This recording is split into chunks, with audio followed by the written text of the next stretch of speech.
PBSB itu adalah program, ini singkatannya ya. Jadi PBSB itu singkatan dari Program Beasiswa Santri Berprestasi.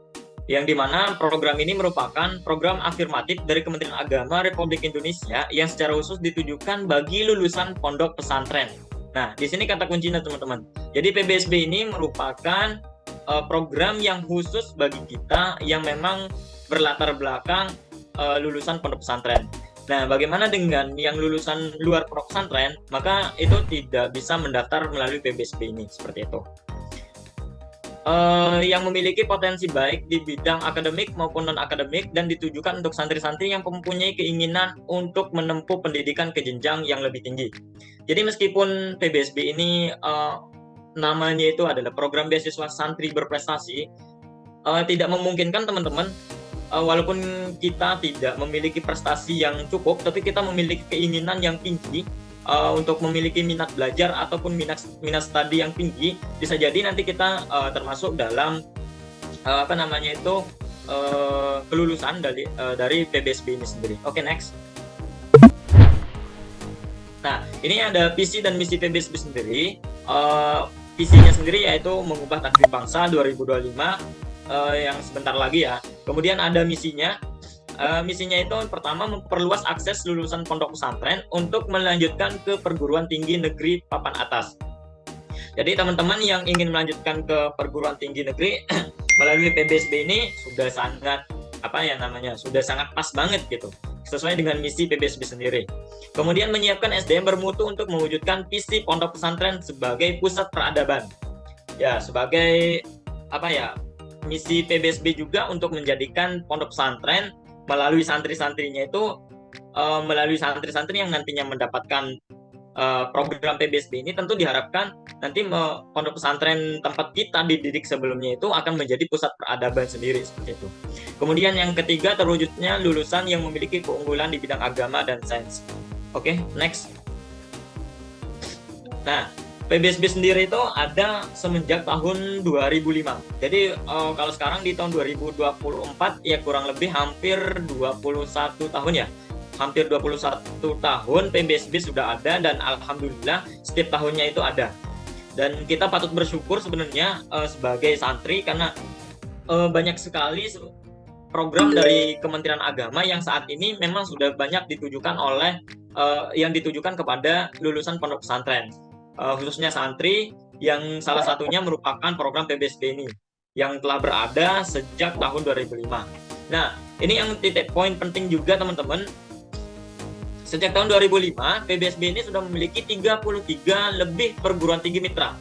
Jadi di PBSB ini sejak tahun 2005 sudah ada kurang lebih 33 perguruan tinggi mitra, baik itu universitas negeri, universitas Islam maupun Ma'had Ali, yang bermitra langsung dengan Kementerian Agama untuk menyelenggarakan program PBSB ini. Sehingga nanti teman-teman santri bisa memilih salah satu daripada universitas-universitas yang memang sudah ditentukan atau sudah berkolaborasi dengan Kementerian Agama. Oke, next. Nah, itu sekilas tentang PBSB ya.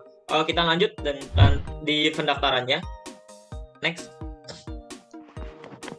Ya, sebelum kita lebih lanjut mengenai pendaftarannya, ini mungkin beberapa poin yang teman-teman ataupun adik-adik perlu siapkan terlebih dahulu sebagai acuan awal, pedoman awal teman-teman untuk mendaftar program PBSB ini.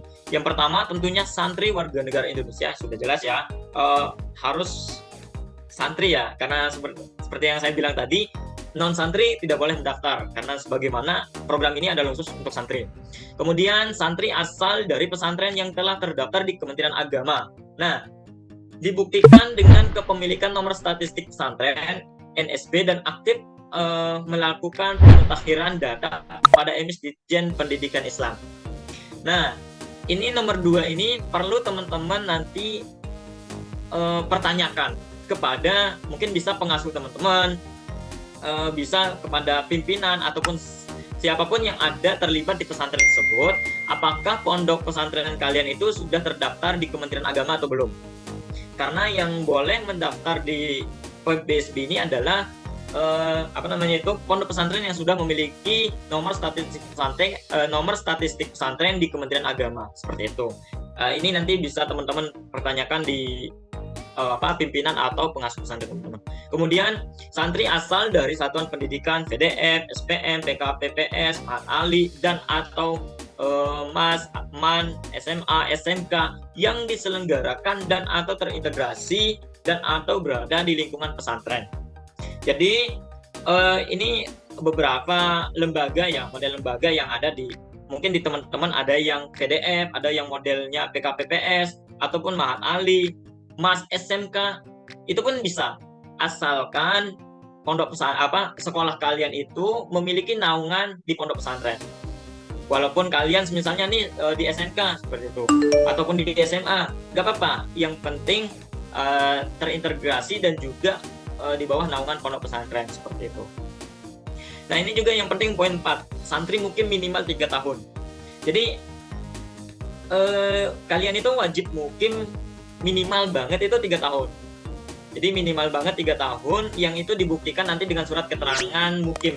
Surat keterangan mukimnya ini nanti biasanya itu ada ada template tertentu dari Kementerian Agama, nanti di buku panduannya itu biasanya ada. Ya, kalau yang nggak mukim gimana? Yang nggak mukim nggak boleh.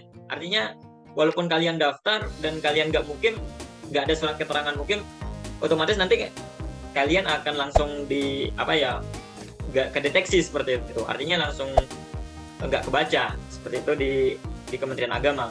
Maka di sini wajib menyertakan surat keterangan mukim seperti itu. Kemudian memiliki akhlak terpuji, ya saya yakin teman-teman yang santri pasti memiliki akhlak terpuji ya di sini. Memiliki kemampuan berbahasa Arab. Ini sebenarnya kemampuan berbahasa Arab ini nggak ya dibilang harus tapi nggak terlalu gitu seperti itu. Jadi dari pengalaman saya bahasa Arabnya ya hanya bahasa Arab dasar seperti itu. Kemudian memiliki kemampuan membaca dan memahami kitab kuning. Ini yang paling penting. Sudah pasti teman-teman yang di pondok pesantren harus pandai dan juga bisa membaca kitab kuning. Karena itu di program PBSB ini mengharuskan persyaratan umumnya seperti itu. Kemudian poin 8, memiliki wawasan dan komitmen implementasi nilai-nilai keislaman yang rahmatan lil alamin. Nomor 9 ini teman-teman bisa baca. Nomor 10. Nah, ini juga nomor 10 ini penting teman-teman. Memiliki prestasi akademik dan non-akademik dengan melampirkan nilai raport 1 tahun terakhir, piagam atau sertifikat. Jadi teman-teman yang memiliki prestasi tingkat kabupaten, provinsi, nasional, apapun itu bentuknya, akademik kah atau non-akademik, misalkan teman-teman pernah menang lomba olimpiade tingkat kabupaten atau mungkin tingkat provinsi dan nasional, boleh banget disertakan. Atau kalau saya dulunya itu menyertakan sertifikat non-akademik malah teman-teman. Saya menyertakan sertifikat Jambore Nasional itu ajang kepramukaan, itu yang saya sertakan dulu karena saya anggap itu sebagai sebuah prestasi di non akademik juga, sehingga saya sertakan seperti itu. Terus kemudian sertifikat kalau ada teman-teman dikumpulkan saja. Oke, next.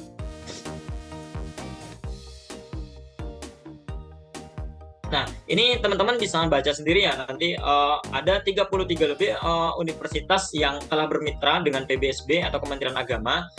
Namun yang perlu jadi catatan bahwa tidak setiap tahun semua universitas ini membuka PBSB. Artinya setiap tahunnya itu universitasnya itu berbeda-beda. Bisa jadi misalkan Universitas Al-Azhar Kairo bahkan itu terakhir dibuka itu tahun 2019. Tahun 2020, 2021, 2022 sampai sekarang Universitas Al-Azhar Kairo itu belum membuka PBSB lagi. Nah, itu nanti bisa teman-teman baca lagi di buku panduannya secara seksama. Universitas-universitas mana saja yang sekiranya dibuka di tahun ini, tahun 2024 ini oleh Kementerian Agama. Karena ini yang saya cantumkan di sini merupakan universitas-universitas atau ma'atali yang sudah memiliki seperti itu, memiliki kerjasama dan kolaborasi dengan Kementerian Agama untuk program PBSB ini sendiri. Catatan lagi, nanti setiap tahunnya akan ada mungkin pembaruan ataupun tidak semua universitas ini itu dibuka untuk program PBSB-nya seperti itu. Next. Nah, ini mungkin yang penting ya teman-teman. Tahapan bentuk dan materi seleksi PBSB ini. Tadi sempat disinggung juga mengenai tahapan seleksi. Jadi di PBSB itu teman-teman ada 3 tahapan. Pertama seleksi administrasi, kedua seleksi berbasis elektronik atau CBT, dan yang ketiga tes wawancara. Nah, untuk administrasi mungkin hari ini kita fokus di administrasi saja, karena tes berbasis elektronik, CBT, dan tes wawancara ini mungkin nanti akan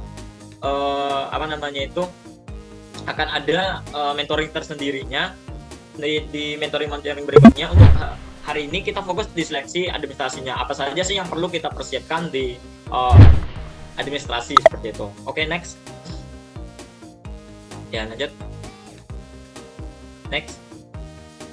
Nah, ini ada ada teman-teman, ada beberapa dokumen ataupun administrasi yang teman-teman perlu persiapkan.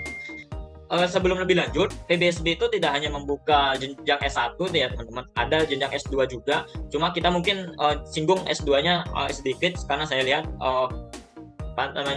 audiens dari peserta ataupun peserta MESP ini lebih banyak kelas 12, maka kita lebih berfokus pada S1 seperti itu. Jadi nanti kalau teman-teman sudah daftar S1 di PBSB, mau lanjut S2 lagi di PBSB, boleh banget seperti itu. Nah, ini yang perlu teman-teman persiapkan, ada beberapa berkas ataupun administrasi. Yang pertama, scan asli pas foto berwarna ukuran 3x4. Ini wajib banget, karena ini nanti salah satunya itu akan tercantum di di formulir pendaftaran teman-teman yang akan teman-teman dapatkan ketika melakukan pendaftaran. Kemudian scan asli kartu tanda penduduk, ini wajib banget.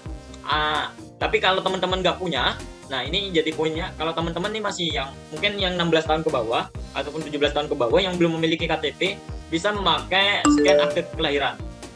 Jadi ada dua opsi untuk teman-teman yang S1, bisa memakai scan akte kelahiran. Kemudian yang poin 4, itu poin D, scan kartu keluarga. Ini penting banget, karena ini data-data teman-teman itu semuanya ada di sini, ya. Kemudian scan asli rapot, halaman identitas santri, dan halaman nilai 1 tahun terakhir. Kemudian scan asli salinan ijazah, ini juga penting. Yang kalau diusahakan ya teman-teman, ijazahnya itu yang sudah dilegalisir. Kalaupun mungkin teman-teman belum keluar ijazahnya, misalnya pembukaan PBSB sudah dibuka pendaftarannya dan kalian ingin daftar, boleh banget, walaupun kalian belum memiliki ijazah, kalian bisa menggunakan surat keterangan lulus. Nanti tinggal minta saja di sekolah masing-masing seperti itu. Dan poin G, ini ada scan asli piagam atau sertifikat prestasi akademik dan atau non akademik. Seperti yang saya bilang tadi, kumpulkan aja sertifikatnya, karena itu nanti akan dinilai. Kemudian scan asli surat keterangan mukim, ditandatangani oleh pimpinan pesantren. Ini penting ya, harus mukim seperti itu. Kemudian scanan asli surat rekomendasi. Nah, ini teman-teman, jadi nanti ketika kalian ingin mendaftar, harus banget ada surat rekomendasi dari pimpinan pesantren. Nah, bagaimana caranya supaya kalian bisa mendapatkan surat rekomendasi ini? Nanti tinggal minta aja ke pimpinan pesantren, ataupun misalkan di TU sekolah kalian. Bisa minta nanti surat rekomendasi yang ditandatangani langsung oleh pimpinan, pengasuh, ataupun siapa saja yang terlibat langsung di pesantren tersebut, seperti itu. Oke, lanjut di poin J, scan asli surat pernyataan kebenaran data. Ini formatnya nanti terlampir, bisa teman-teman baca di di buku panduannya. Scan asli surat pernyataan komitmen calon mas santri, ini juga nanti ada contoh-contohnya di buku panduan. Ini hanya tinggal mengikuti, tinggal diisi saja.